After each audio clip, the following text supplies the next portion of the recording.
Abacadosh.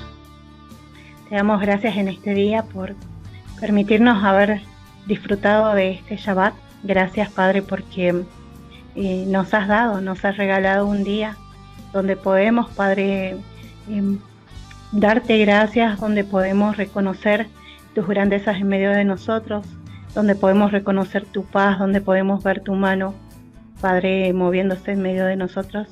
Padre, te queremos dar gracias por eso, gracias por poner un día, Padre, de reposo, un día, Padre, donde vemos tu gloria, donde vemos y hacemos memoria, Padre, de tu poder. Gracias por este día, Padre, que lo podemos celebrar, lo podemos disfrutar. Gracias, Padre, porque nos permites, Padre, poder descansar en Él, poder reposar, poder meditar en tu palabra, poder llenarnos aún más de tu presencia, Padre, y esto solamente es un regalo de ti. Gracias por esto. Gracias por permitirnos habitar en comunidad junto a nuestros hermanos de Casa de Israel. Gracias, Padre. Tenemos solamente gratitud delante de ti porque tú lo permites. Y en nosotros pones esa paz, pones ese shalom. Gracias porque hoy decimos, Padre, que tú eres grande y que tu misericordia ha sido grande en medio de nosotros. Gracias por cada oración que has respondido, gracias por las fuerzas que has dado a cada uno de mis hermanos. Gracias, Padre, porque has cuidado con bien, Padre, a nuestro Moré, Padre, y a su casa y también nuestras casas. A ti te damos toda la gloria y toda la honra en este día, Padre, porque sabemos que todo viene de ti, que todo procede de ti, Padre, y en esto, Señor, Padre, nuestra gratitud es a ti. Gracias porque ahora vamos a iniciar un tiempo, Padre, donde tu palabra, Señor, nos enseña nuevas cosas, Padre, y estamos abiertos en nuestro corazón y dispuestos en nuestra mente, Padre, para poder aprender lo que nos quieres enseñar. Que tu luz resplandezca sobre nuestras tinieblas, Padre, y que podamos con un corazón recto, Padre, poner por obra lo que nos enseñas en este día. Gracias por el Moré Darío y por la palabra, Señor, que sueltas a su vida a través de tu Ruach HaKodesh para que pueda enseñárnoslas a nosotros. Seamos fieles en esta enseñanza, Padre. Gracias, gracias, gracias por tu palabra que está cercana a nosotros para cumplirla. Gracias, bendito Yahweh, por toda tu palabra de verdad. Gracias. En el nombre de Yeshua, nuestro Adón. Amén. Amén, amén, amén, amén, amén. Qué bueno dar gracias al Todopoderoso porque Él oye las oraciones. Hoy me estaba comentando una hermana de la comunidad cómo en los estudios que se estaban haciendo a alguien de la familia salió todo bien, ¿sí? Entonces, hay tantos motivos para agradecer a nuestro Padre Celestial. Oye las oraciones, amén. Amén. Él es bueno, sí. Él es bueno. Las escrituras dicen que es galardonador de los que le buscan, sí. Eh, bueno, las escrituras dicen tantas cosas. Ya empezamos. Miren, hay un texto que dice, no os embriaguéis con vino, en lo cual hay disolución. Antes bien, sed llenos del Espíritu Santo, ¿no? El asunto es que pareciera como el que el Espíritu Santo es un líquido. Y me acordé en uno de los en vivos que tuve con el Roé Jaime Guzmán, que él daba su enseñanza acerca de la sustancia, ¿sí? Y él decía que el padre compartía, que el hijo compartía la misma sustancia que el padre, ¿sí? Este, yo voy a dar ahora mi enseñanza referente a eso. No es que voy a contradecir a Jaime Guzmán, le mando un saludo, pero bueno, acá tenemos una óptica un poquito distinta a partir de algo que les voy a mostrar ahora. Ustedes saben, mis hermanos, que en el idioma griego hay dos palabritas distintas para referirse a sustancia. A sustancia, hay dos palabras distintas. La palabra más adecuada a sustancia, por ejemplo, él había agarrado dos vasos. Si yo agarro dos vasos y pongo la misma sustancia tanto en uno como en otro, había hecho con agüita, ¿sí?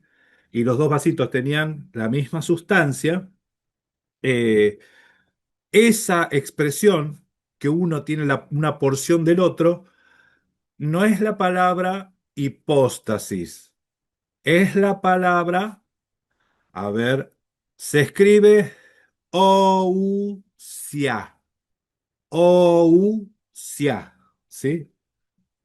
Ousia sería mejor, bien acentuado. Ousia, ¿sí? Ousia.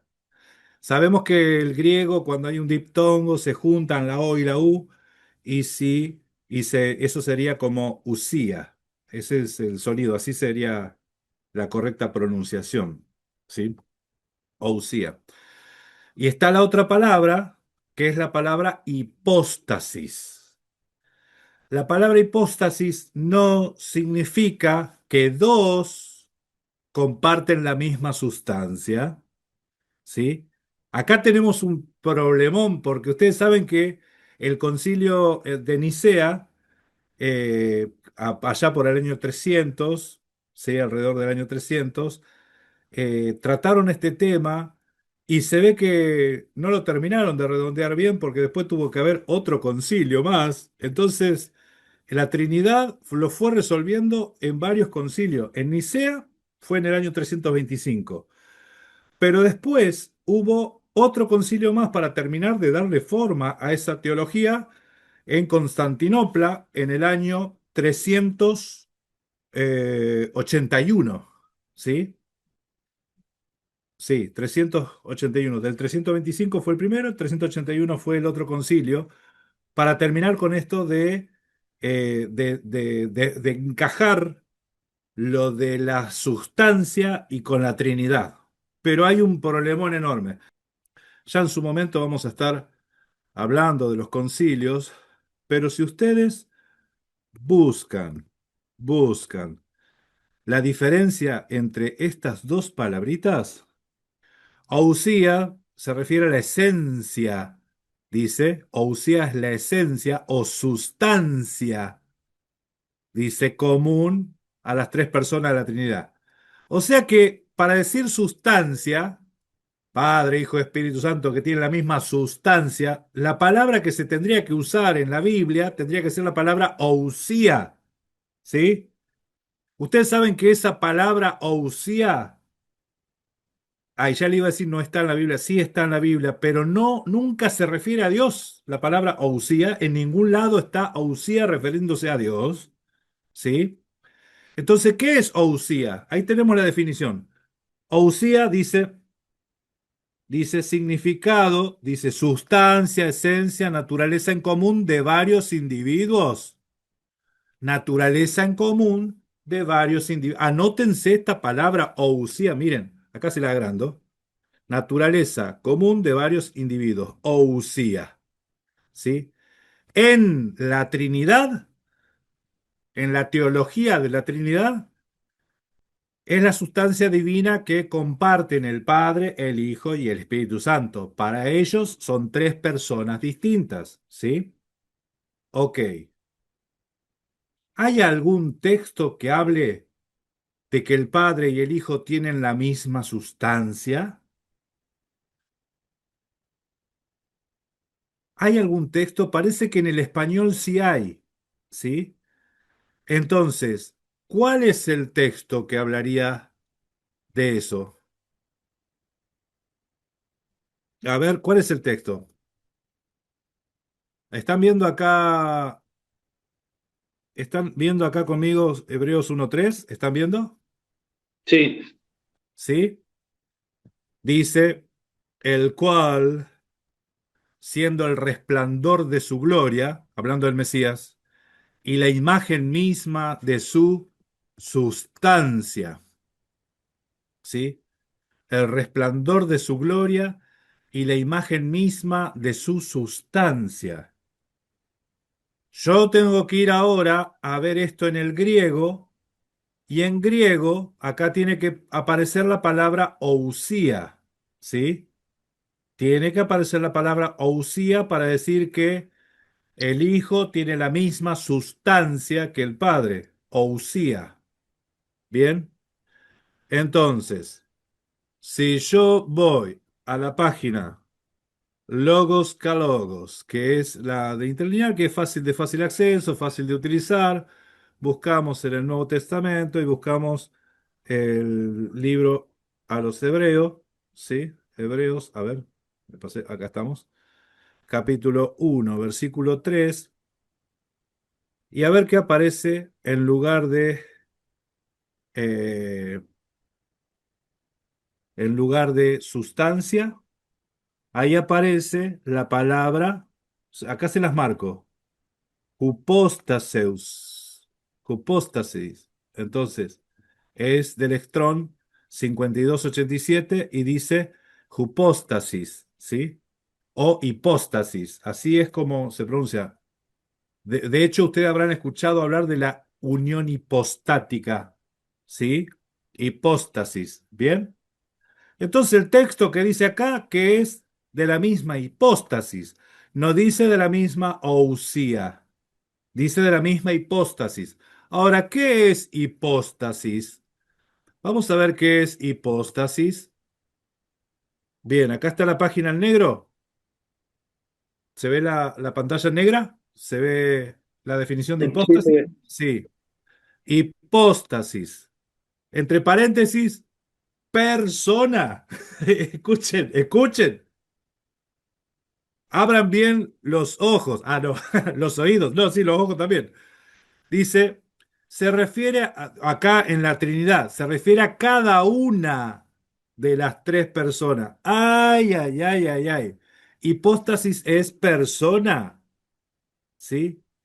Indica en la forma única de la sustancia de vida manifestada en tres distintas. La Trinidad trata de acomodarlo como quiere, ¿no? ¿Sí? En en la Trinidad, la hipóstasis se refiere a la singularidad e individualidad de cada persona. Entonces, hipóstasis es cada uno. O sea, por esto es que le dio dolor de cabeza a los trinitarios y hicieron dos concilios y lo trataron de acomodar. Dos concilios usaron para tratar de justificar la Trinidad con la palabra hipóstasis. Pero hipóstasis es persona. Ahora, si yo leo el texto, voy a leer él siendo el esplendor de su gloria y la imagen misma de su persona, la imagen misma de su persona. ¿Ven cómo te cambia todo? No es lo mismo decir la imagen misma de su sustancia, ¿cómo va a ser una imagen de una sustancia? Dice que es la imagen misma de su persona. ¡Oh, qué diferencia! ¿Cómo se dice sustancia en el griego? Usía. ¿Cómo se dice persona en el griego? Hipóstasis, ¿sí?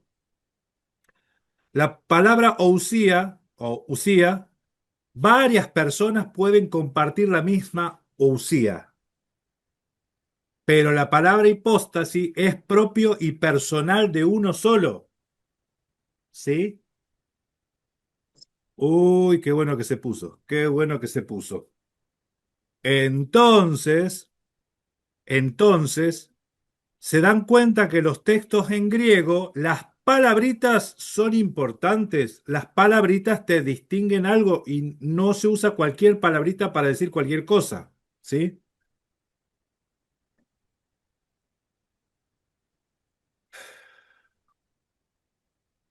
Es lo mismo, una pregunta, ¿es lo mismo fino que angosto en español? No, no. No es lo mismo, no es lo mismo. No es lo mismo decir fino que angosto, No, no es lo mismo. no es lo mismo. Si yo digo angosto y estrecho, son sinónimos. O sea, dentro de todo son equivalentes. Pero angosto y fino ya son distintos, se aplican a cosas diferentes. ¿Sí? Se aplican a cosas diferentes. Entonces el español tiene palabras que aparentemente parecieran como que es lo mismo porque es un camino fino, no se usa camino fino en el español. Quizás en la idea de decir, "Oh, es un camino que es fino". No, fino no se usa para el camino.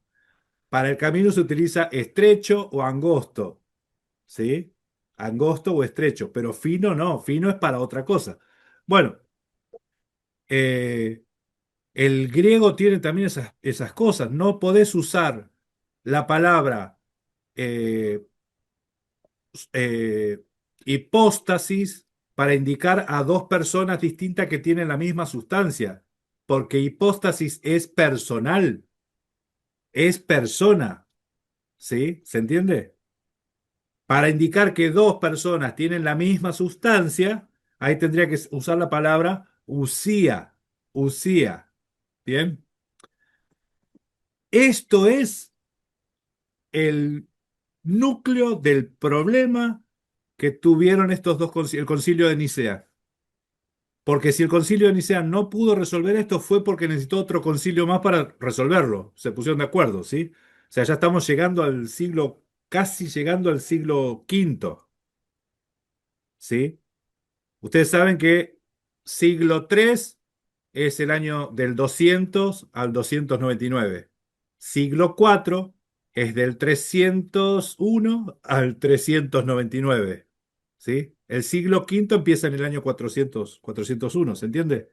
Así son los siglos. El primer siglo es del cero al 99. Ese es el primer siglo. ¿Cuánto tiempo pasó? Y recién ahí estaban, porque estaban metiendo la doctrina de la Trinidad en, eh, en el cristianismo. Por otro lado, ustedes sepan que históricamente el cristianismo tuvo una gran división muy fuerte cuando se dejó de perseguir al cristianismo, ¿sí? Y cuando se hizo el cristianismo una religión oficial del imperio. Entonces, la gran mayoría de los cristianos, ¿cómo nos vamos a aliar con los que nos persiguen? ¿Sí? Después sucedió bueno, lo que fue desastroso para el cristianismo, que fue la asimilación. Asimilación, ¿sí? Tiene un nombre esto, sincretismo, sincretismo, ¿sí? Entonces, eh, eso es lo que nosotros vemos en las escrituras. Las escrituras son bien claras. Ustedes van a ver que en los primeros siglos, en los primeros, el principio de la iglesia, las cartas de Pablo, las cartas de Pedro, los libros, los evangelios te muestran al Mesías como Dios, ¿sí? Como Dios. Y a ninguno se le ocurre pensar que era otro Dios distinto, porque si no ya sería politeísmo. Es el único Dios, ¿sí? Y eso es un problema para muchos, ha creado muchos problemas, ¿sí? Entonces, estuvimos viendo en la charla pasada sobre el Bereshit, sobre estos temas, ¿no? Del cómo la gente eh, le cuesta, le cuesta a veces entender o aceptar lo que la Biblia dice, ¿sí? Más porque son arrastrados por diferentes corrientes del judaísmo, ¿sí? Eh, Diateques Kainé, ¿se acuerdan? Esto es nuevo pacto de Bereshit. No, Bereshit no. Brit Hadashah. Brit Hadashah. Brit Hadashah. Nuevo pacto. Pacto renovado, pacto nuevo. No está mal decir pacto renovado porque es el mismo pacto que se renueva, ¿sí? Pero ¿en qué consiste el nuevo pacto? El nuevo pacto consiste en la misma ley escrita en la mente y en los corazones. Y uno va a decir, antes no era así, siempre fue así. Por eso la idea de renovado tiene más sentido que la idea de nuevo, ¿sí? Porque no es nuevo de otro, dejando de lado el anterior, sino que es el mismo renovado. ¿Se entiende? Habíamos hablado de que los apóstoles y profetas están a la misma altura en las Escrituras porque en el Tanaj los profetas eran apóstoles porque eran enviados y los apóstoles también hablaron y profetizaron cosas. Pedro habló de que todo lo que existe va a pasar por el fuego, ¿sí? El mundo, todo lo que los elementos serán consumidos por el fuego. Eso lo dijo Pedro. Pedro. Pablo habló de no todos dormiremos, dice, pero todos seremos transformados a la trompeta final, ¿sí? Al sonido de la trompeta final, ¿sí? Los muertos en Cristo resucitarán primero. Todas esas cosas que estaba hablando, ellos van a resucitar primero. O sea, ¿dónde está eso en el Tanaj? ¿Dónde está que los muertos en Cristo resucitarán primero? En el Tanaj. No lo van a encontrar, ¿sí? Entonces tenemos apóstoles y profetas. Eran apóstoles, eran profetas, tenían Espíritu Santo. Eh, Esto está interesante porque los apóstoles enseñaban lo mismo y en algún caso enseñan, casi siempre el que te va a enseñar esto no es cristiano, no es creyente en el Mesías, no cree en los evangelios, entonces ellos te enseñan de que Pablo era una corriente de cristianismo, Santiago era otra, ¿sí? Te enseñan así, como que estaban divididos. Uy, qué problema si estaban divididos. Si estaban divididos, un problemón.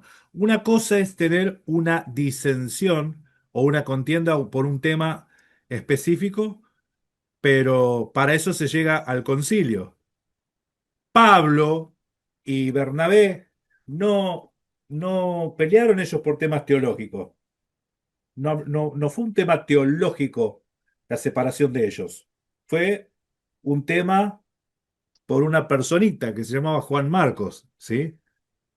Entonces ellos tuvieron su división, su discusión por una persona, pero teológicamente no había problemas o no se muestra. Y todos los problemas que habían teológicos, si es que había en algún momento, no era con Santiago ni con Pedro, los problemas teológicos, ¿sí? Ellos no debatieron nunca sobre la fe, sino que Pablo expuso lo que él había recibido de parte del Mesías y lo expuso a los apóstoles y ellos le dieron el ok. Le dijeron, sí, está bien, es como dice él, ¿qué se le va a hacer? ¿Qué se le va a hacer? Entonces, eso lo vemos en los concilios, en el primer concilio que está en Hechos 15. Todos son falibles, esto también lo habíamos visto, las personas, todos los profetas, Pedro, Moisés, todos tenían su cuota de falibilidad, ¿cómo se dice? Falibilidad, ahí está. Es difícil la palabra, ¿eh? Está difícil. Todos eran falibles. Autor desconocido. Miren, a veces te descartan, te dicen, no, las cartas de Pablo, los eruditos te reconocen 7 nomás. Y las otras, ¿quién las escribió, Autor desconocido, te dicen, ¿sí? Entonces, si es autor desconocido, es dudoso, así te dicen, ¿no? Entonces, el primer problema está, ¿quién escribió Hebreos? Te dicen, algunos dicen que Pablo, otros no dicen que Pablo no era. Bueno, ¿y Apocalipsis quién lo escribió? Y Juan, sí, pero ¿qué Juan? Juan no dice que él era el apóstol Juan, él dice yo soy Juan, a su siervo Juan, ¿sí? ¿Cómo sabemos quién escribió Hebreo? ¿Cómo sabemos quién escribió Apocalipsis? Les digo una cosa, sí se sabe. Lo que pasa es que hay gente que si no lo dice ahí hay que descartar. Hechos y Lucas, ¿quién lo escribió? Y te dice, bueno, si es Lucas y es el mismo que escribió Hechos, tiene que ser Lucas, ¿sí? Bueno, hay eruditos que dicen que puede ser que haya sido otro, ¿sí? Ok, el Evangelio de Juan, ¿quién lo escribió? ¿Qué no lo escribió Juan? Hay algunos que te dicen que no. Entonces, por eso te descartan todos estos libros. Pero, Malaquías, ¿quién lo escribió? Pues nosotros vimos que Malaquías no es el nombre de nadie. Malaquías es una transliteración muy mal hecha de mi mensajero, la palabra malaquí en el hebreo, que es mi mensajero. Y no dice el nombre del mensajero. ¿Sí? Job, ¿quién lo escribió? Ah, algunos te dicen que Moisés, otros te dicen que Salomón. O sea, no están de acuerdo con quién lo escribió. El libro de Esther, ¿quién lo escribió? Porque esto se escribió en otra tierra, en otro lugar. El Génesis, ¿quién lo escribió? ¿Que no era Moisés? Les aseguro que si empezamos a decir, como se desconoce el autor del libro, vamos a descartar, yo les aseguro que todos estos libros del Tanaj y muchos más, no quise poner todos, pero hay muchos libros que hay diferentes tradiciones de quién escribió tal cosa, ¿sí? Hay diferentes tradiciones de quién escribió tal cosa. Bien, entonces, la tradición le atribuye el libro de Génesis a Moisés, ¿sí? Por ejemplo, la tradición le atribuye el libro de Apocalipsis al apóstol Juan. La tradición le atribuye el libro de los Hebreos al apóstol Pablo, ¿sí? Pero más allá de quién lo escribió, está interesante el que se desconozca el autor, hombre, porque yo entiendo que el autor de la Biblia es el Ruaj, él es el autor que ha utilizado diferentes hombres y algunos anónimos, ¿sí? Algunos anónimos, amén, algunos anónimos, ¿sí? Pero ¿cuál es el mensaje? El mensaje es el que da el Ruaj, el Espíritu Santo. Entonces ahí es donde nosotros tenemos que ponernos en esta postura, ¿sí? Si yo digo que el Brit Hadashah, Nuevo Testamento, es dudoso, el origen es dudoso, no está escrito en hebreo, ¿sí? Porque no está escrito en hebreo, lo vamos a descartar. Los judíos tienen un montón de libros que no están escritos en hebreo, ¿sí? Algunos están escritos en arameo también, ¿sí?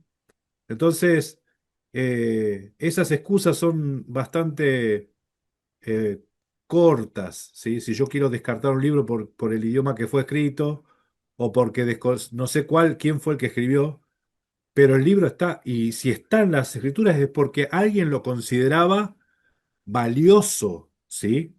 Alguien lo consideraba muy valioso. También se enseña por ahí que el Nuevo Testamento lo hizo la Iglesia Católica y obviamente ya hemos visto de que no, no es así. No fue Irineo de León a finales del siglo II que dijo este es el canon. No fue el Papa Dámaso el que dijo esta es la Biblia. Bueno, sí, él dijo eso, pero ya la Biblia ya estaba, ¿sí?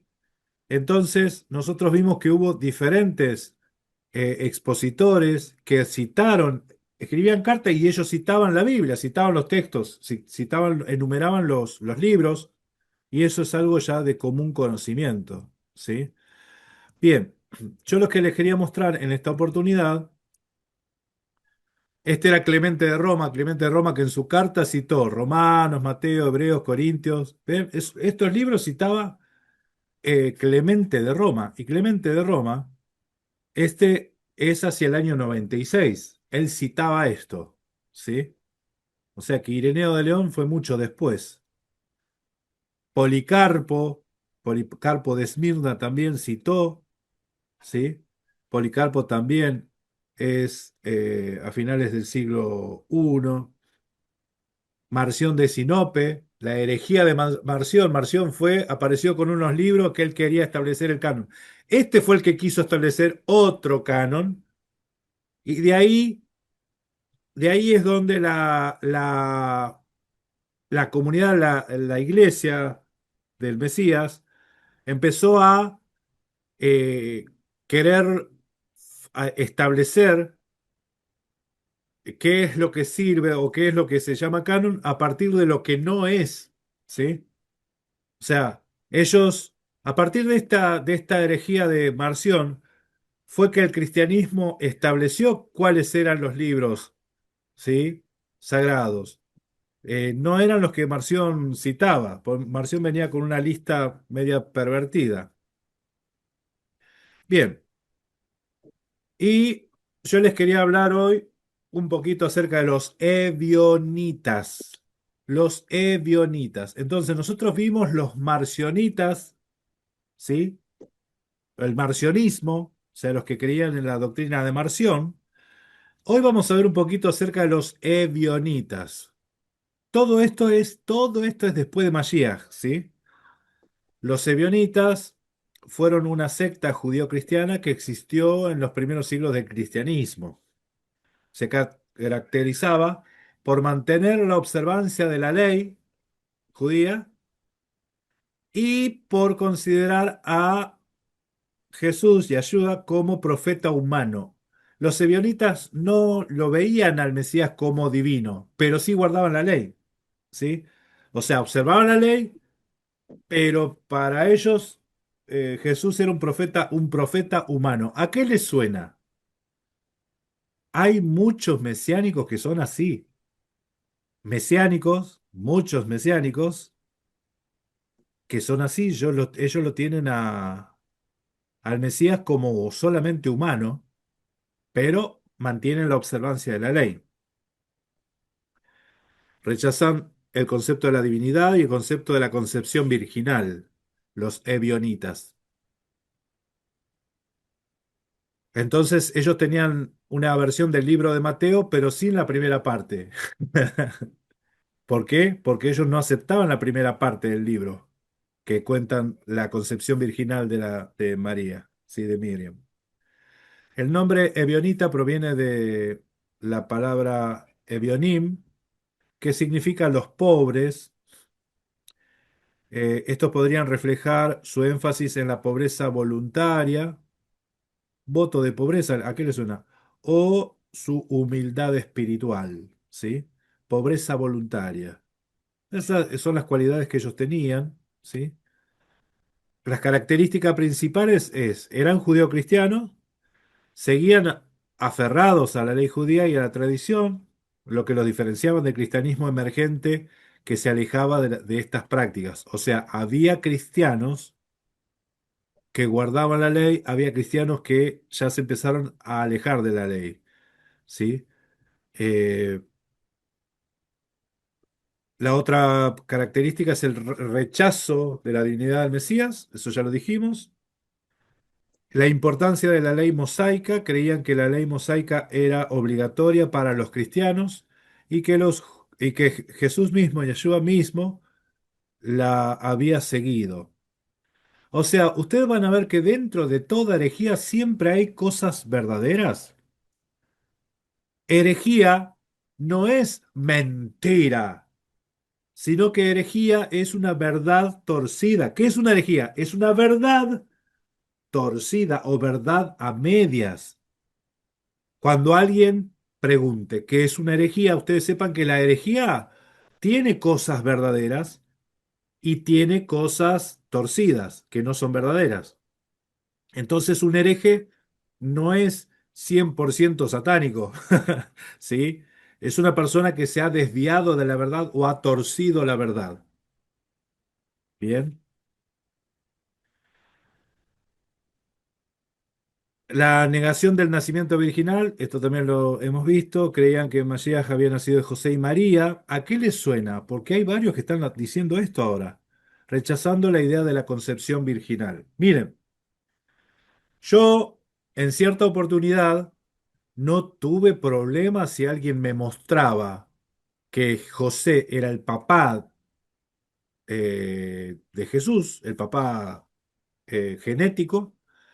A mí no me iba a cambiar nada tampoco. Lo único que quería confirmar eso con los textos.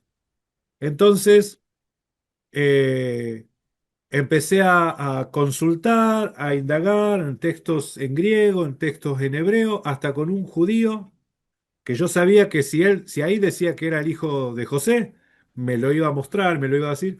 Y el texto no dice eso por ningún lado, ¿sí? No dice eso por ningún lado. Entonces, ellos rechazan ese párrafo, esa parte donde se cuenta del Mateo, Mateo capítulo 1, por cuanto ahí se narra justamente la concepción virginal. En cuanto a las escrituras, ellos utilizaban principalmente una versión del Evangelio de Mateo, una versión del Evangelio de Mateo, posiblemente en arameo, y rechazaban los escritos de Pablo. ¿A qué les suena?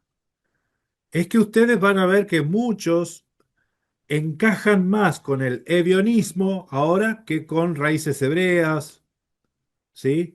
Por cuanto ellos creen que el Mesías era hijo de José y de María, creen que era puramente hombre cuando estuvo en los días de su carne y rechazan los escritos de Pablo. Y si no lo rechazan, lo van a terminar rechazando, ¿sí? Ascetismo y pobreza, eso les había comentado, ellos enfatizaban en la importancia de la vida ascética y la pobreza voluntaria. Y también en cuanto a las dietas, eran vegetarianos. Muchos ebionitas eran vegetarianos y practicaban baños rituales, reflejando influencias esenias, o sea, algo de influencia esenia había. En la próxima enseñanza sobre el Bereshit vamos a ver las sectas del tiempo del Mesías. Los fariseos, los saduceos, los escribas, ¿sí? Los esenios. Vamos a ver esos, ¿sí? Y tenían, bueno, su hostilidad marcada hacia Pablo, mostraban una postura crítica hacia el apóstol Pablo y su teología. Bien, eso, eso es algo que se ve clarísimo, clarísimo. El primer concilio, nosotros lo vemos en las Escrituras. En las Escrituras vemos que se hizo una especie de debate en Jerusalén hacia el año 50, ¿sí? Esto está narrado en Hechos 15. El texto dice así: entonces algunos que venían de Judea enseñaban a los hermanos, si no os circuncidáis conformes al rito de Moisés, no podéis ser salvos. Como Pablo y Bernabé tuvieron una discusión y contienda no pequeña con ellos, se dispuso que subiesen Pablo y Bernabé a Jerusalén y algunos otros de ellos a los apóstoles y a los ancianos para tratar esta cuestión. Ellos pues, habiendo sido encaminados por la iglesia, pasaron por Fenicia y Samaria, contando la conversión de los gentiles, contando la conversión de los gentiles. Ya yo en algún momento voy a empezar a detenerme en estos versículos, porque los gentiles se convertían o eran que regresaban de las naciones algunos. Ya lo vamos a ver. Dice, y causaba gran gozo a todos los hermanos. La palabra conversión es reversión, regresar, devolverse, ¿sí? Volverse. El texto en realidad no dice la conversión de los gentiles en el griego. En realidad, si lo traduzco literalmente, dice el regreso de las naciones, regresar de las naciones. De allá, de donde estaban, vuelven. Eso es lo que dice. Prácticamente es lo que se había profetizado por los profetas, ¿sí? Dice, y llegados a Jerusalén fueron recibidos por toda la iglesia y los apóstoles y los ancianos, y refirieron todas las cosas que Dios había hecho con ellos. Pero algunos de la secta de los fariseos que habían creído se levantaron diciendo, acuérdense, hermanos míos, que yo les digo que herejía no es que todo lo que dicen es 100% falso, porque hay cuotas de verdad también. Es necesario circuncidarlos y mandarles que guarden la ley de Moisés. Entonces, la pregunta es, ¿está todo incorrecto lo que dijeron o había algo que estaba mal? Acá dice, es necesario circuncidarlos. ¿Por qué era necesario? Porque en el versículo 1 ellos decían que era necesario para salvación, para salvarse. Y no era necesario para salvarse la circuncisión. Y es necesario, y en ese es necesario también entró la ley, mandarles que guarden la ley de Moisés. ¿Sí? Entonces uno va a decir, ¿es necesario que guarden la ley de Moisés? Y uno va a decir, que guardar la ley, yo entiendo de que sí, la ley está vigente. Es necesario que ellos conozcan y aprendan sobre la ley. ¿Es necesario circuncidarlos para salvarse, para que se salven? Obviamente que no. Entonces, vamos a ver estos dos puntos. Mandarlos circuncidarse, es necesario que se circunciden y mandarlos que guarden la ley. A ver, ¿qué dicen? ¿Qué pasó al final acá? Y se reunieron los apóstoles y los ancianos para conocer este asunto. Y después de mucha discusión,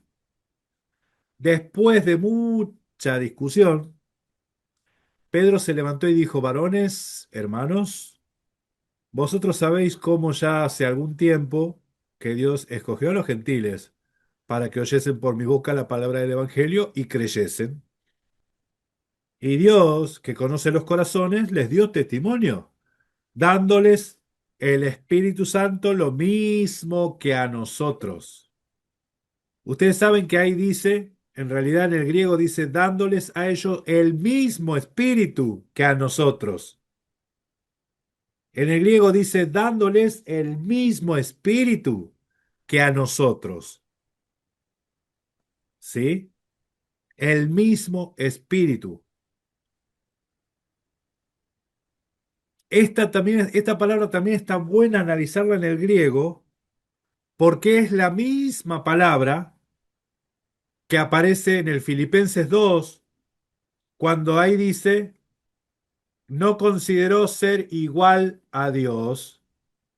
Y ahí no dice no consideró ser igual a Dios. Ahí dice no consideró ser el mismo Dios. Porque la palabra mismo es la que está ahí en ese texto. La palabra mismo es la que aparece acá. No consideró ser igual a Dios, no dice. No consideró ser el mismo Dios como cosa que aferrarse, sino que se despojó a sí mismo, tomando forma de siervo. Acá dice que Dios les dio el mismo espíritu que a nosotros. Porque no son espíritus distintos, es el mismo espíritu. ¿Ustedes piensan que el mismo espíritu a uno le va a hacer una cosa y a otros? Dice, y ninguna diferencia hizo entre nosotros y ellos, purificando por la fe sus corazones. Ahora pues, ¿por qué tentáis a Dios? Y poniendo sobre la cerviz de los discípulos un yugo que ni vuestros padres ni nosotros hemos podido llevar. ¿Cuál es el yugo que ni nosotros ni nuestros padres hemos podido llevar? El yugo con el que venían estos de Jerusalén, ¿sí? Trayendo cosas, mandamientos y cosas que no están en la Torá. ¿En la Torá en algún lado dice que el ser humano se tiene que circuncidar para salvarse?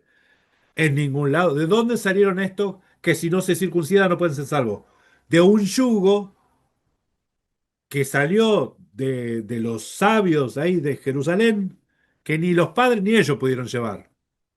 Eso es lo que Mashiach decía, atan cargas pesadas a los fieles, pero ustedes ni con un dedo las mueven. ¿Sí? Antes creemos que por la gracia del Señor y ayuda, seremos salvos por la gracia, no por hacer ninguna cosa rara que nadie nos mandó, de igual modo que ellos.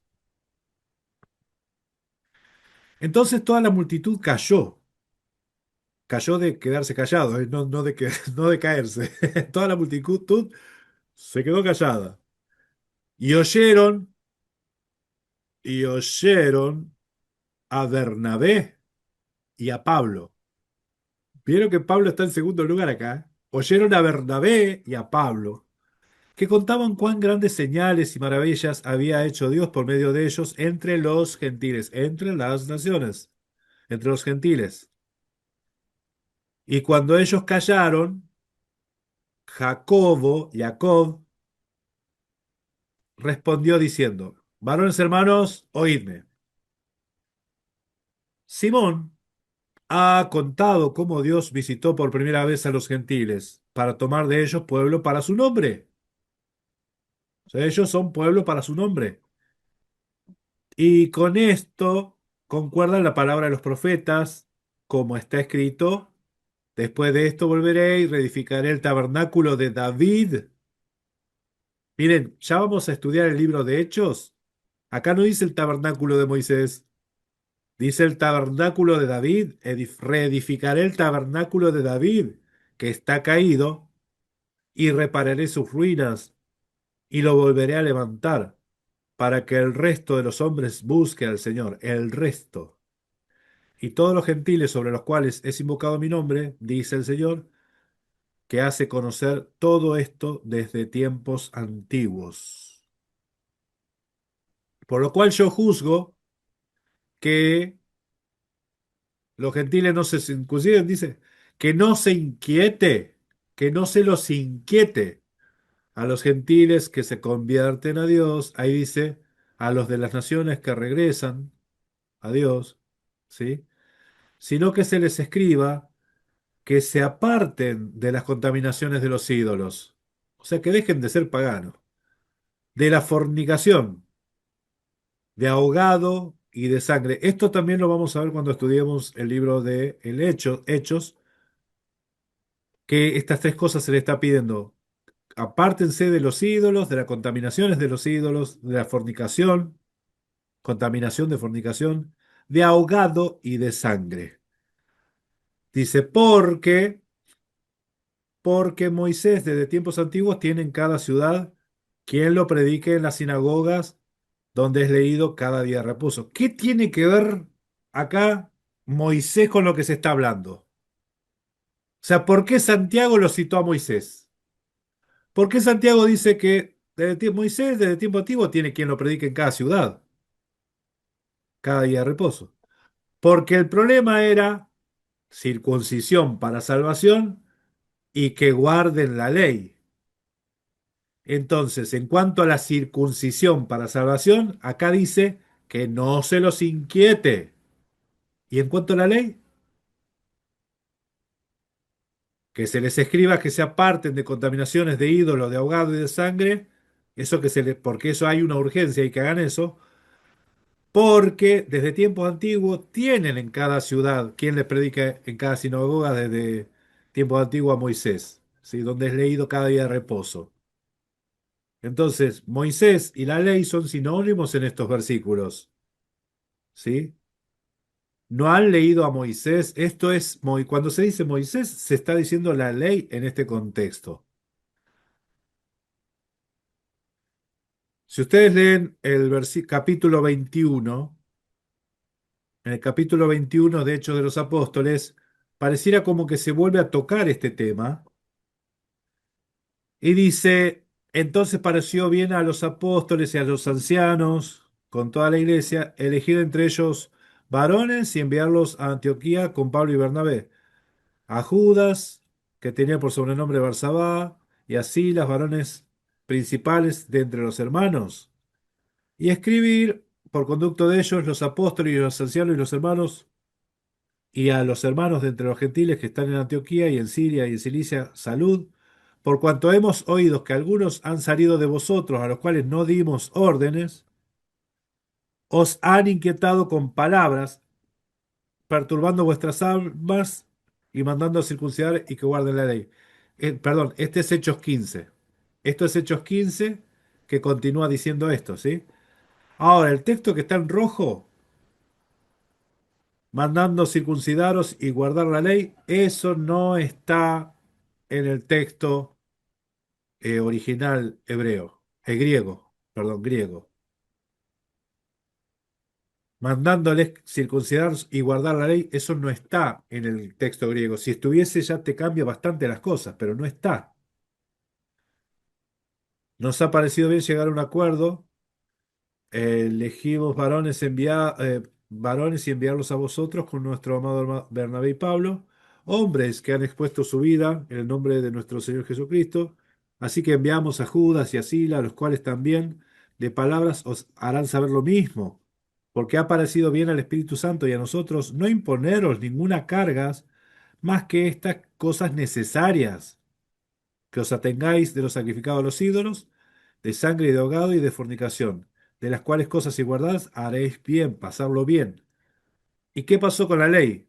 Bueno, dice, porque ellos desde tiempos antiguos tienen a Moisés, mejor dicho, tienen en cada sinagoga donde es leído Moisés, en cada día de reposo. Esto es lo que decía del Hechos 21. Hechos 21:21 dice, pero se os ha informado en cuanto a ti, que enseñas a todos los judíos que están entre los gentiles a apostatar de Moisés, diciéndoles que no circunciden a sus hijos ni observen las costumbres. ¿Ven que acá está lo mismo?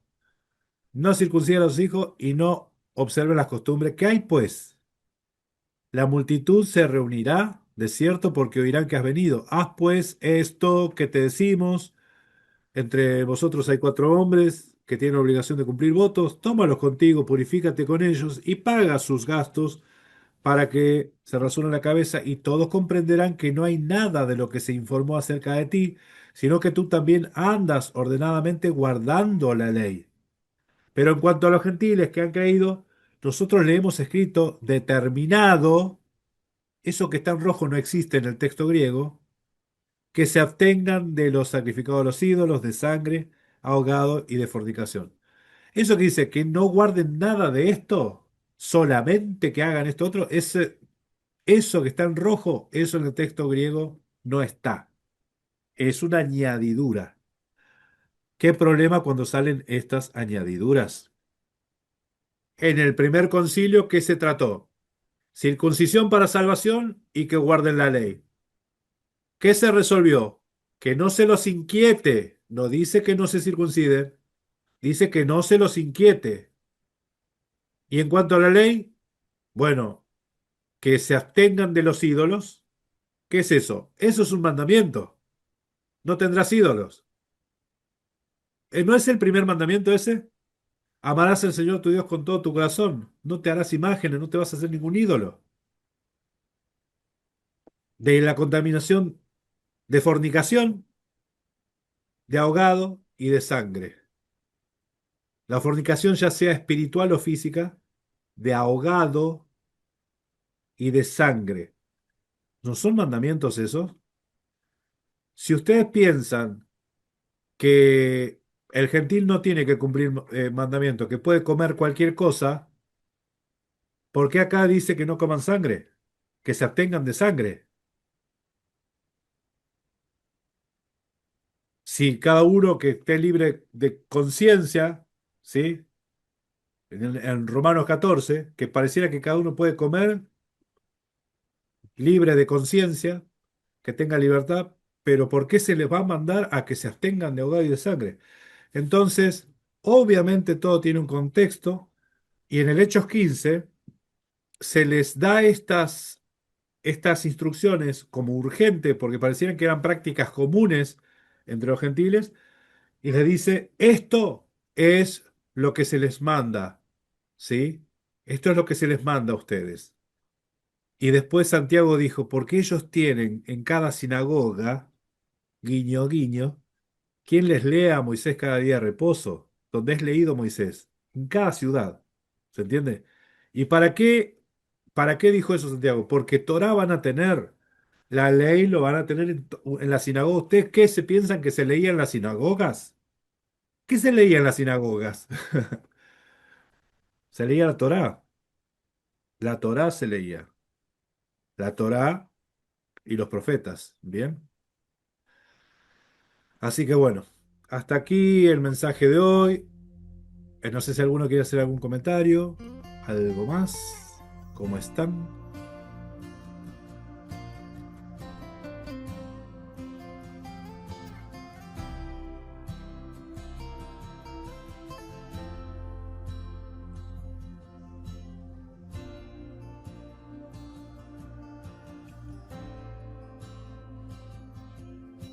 Bueno, bueno. Entonces, vamos a ir entonces cerrando esta transmisión, esta enseñanza. Tenemos mucho para aprender del Bereshit, del Nuevo Testamento, de los libros, de los evangelios. Vamos a ir tocando cada evangelio, pero la introducción de esta serie de mensajes va a ser con bases históricas. Luego empezaremos con cada libro, cada evangelio, detalladamente. El evangelio de Mateo lo vamos a leer en el hebreo, ¿sí?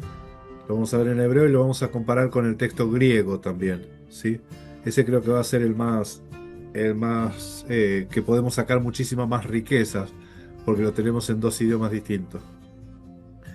Así que bueno, esto es todo por ahora. Vamos a dar gracias. Le vamos a pedir a mi hermano Martín para cerrar la reunión, ¿sí? Con una oración, mi hermano. Damos gracias y terminamos, ¿sí?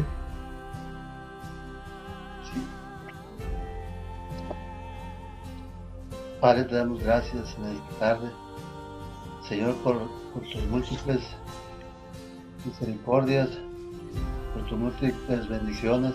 Te damos gracias por tu palabra, por tu amor, por tu misericordia. Señor, por esta enseñanza te damos gracias. Señor, porque tú mismo, Señor, pones palabras en nuestros hermanos, Señor, para que nosotros podamos alimentarnos, Señor. Te damos gracias por la familia del hermano Darío, su esposa, sus hijos, y te doy gracias por la vida de cada hermano de los que estamos aquí, Señor, para que tú los bendigas y los guardes, Señor, a cada uno de ellos y sus familias, sus hijos. Bendícelos, guárdalos, Señor, trae paz a sus vidas, Señor, salud, y trae abundancia de pan, Señor, para cada uno de nosotros. Gracias, Señor, por este Shabbat. Gracias, Señor, por tu enseñanza. Gracias por el día de reposo, Señor. Te damos gracias, Señor, en el nombre de tu Hijo amado Yeshua HaMashiach. Amén. Amén, amén, amén. Bueno, familia, gracias y paz. Nos vemos en la próxima. Bendiciones a todos. Shalom, shalom. Amén, amén.